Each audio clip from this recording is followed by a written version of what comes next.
So I'll just do an example, right? So a lady just walked by me. A lady and I passed each other, and I said hello, and she smiled and nodded, and I don't like that. I want the other person to say hi back. That's the whole point of saying hi. So it's conditional. Yeah, totally, and I admit it. But I was like wanting some connection. Okay? How do we change our expectations? We have the belief based on stuff that we've been through that's gonna make us think things are gonna always be a certain way for us. So she gave me the smile and the nod, and like, ow, right? You just go, it hurts for a second. But it doesn't really, because there's the mind going, oh, whatever. Who cares? Whatever, just keep going. But deep down, you know, there's a story in here going, okay, let me figure this out. So I'm just gonna use this as an example because it's something that probably all of us have experienced, and it's super light and easy to wrap our head around. Okay, so maybe she's being snotty and she's not accepting my hello. And so I thought, well, what kind of belief is that? That's the belief that other people can't, that I'm not good enough, right? Other people are saying, basically, what I'm making it mean is that I'm not good enough for this lady, right?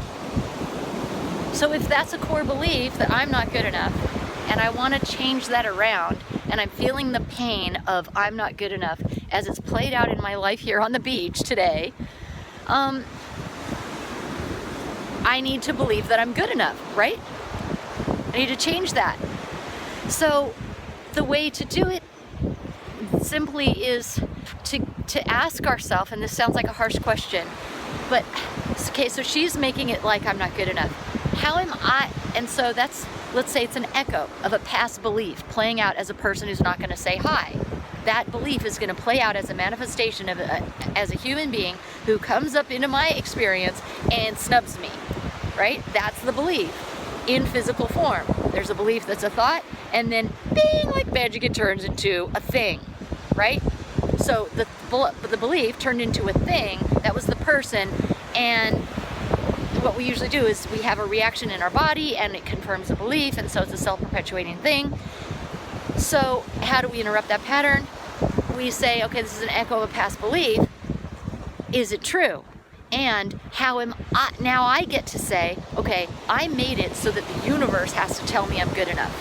And it just failed. But what the universe, let's say, is wanting is for me to take it back and say, wait a second. This is because I'm saying I'm not good enough. And it's showing up as that person saying I'm not good enough.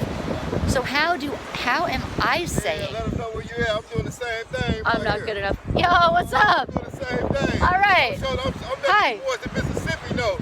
That's great. We're gonna be on each other's videos.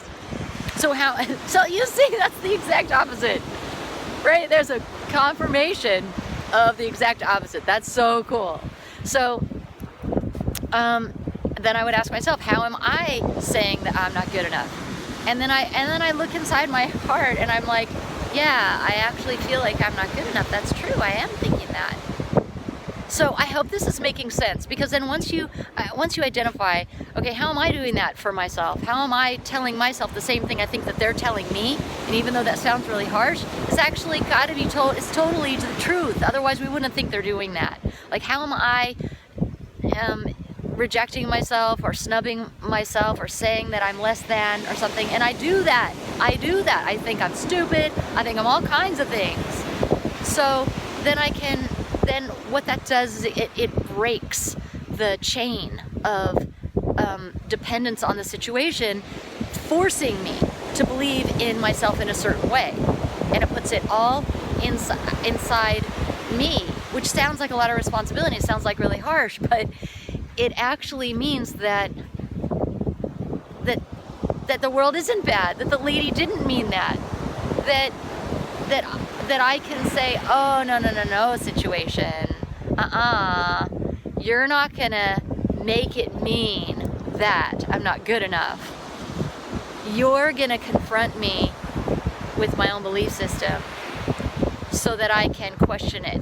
And so it's not exactly making the belief the opposite. So this isn't like turning the belief upside down so that now I think I'm worthy. What it does is it exposes the fact that there is a belief that is showing up as a circumstance, which takes the power away from that circumstance as the signifier of the belief. I hope this is making sense. This is a tough concept to explain, and I thought it would come out simple, and I think it didn't. Anyway, I can feel that that release of the whole like stuck in that perspective that I was thinking the other person had, and then I had to be stuck inside that perspective, like, oh no. I don't have to be, because I can say that's an echo of a past belief playing out as a person, playing out like a movie, saying these are your beliefs about yourself.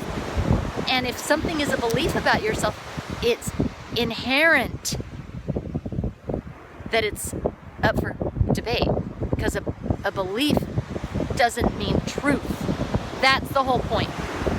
To change our expectations of what we can have, the feeling of possibility that we can believe in really depends on our expectations.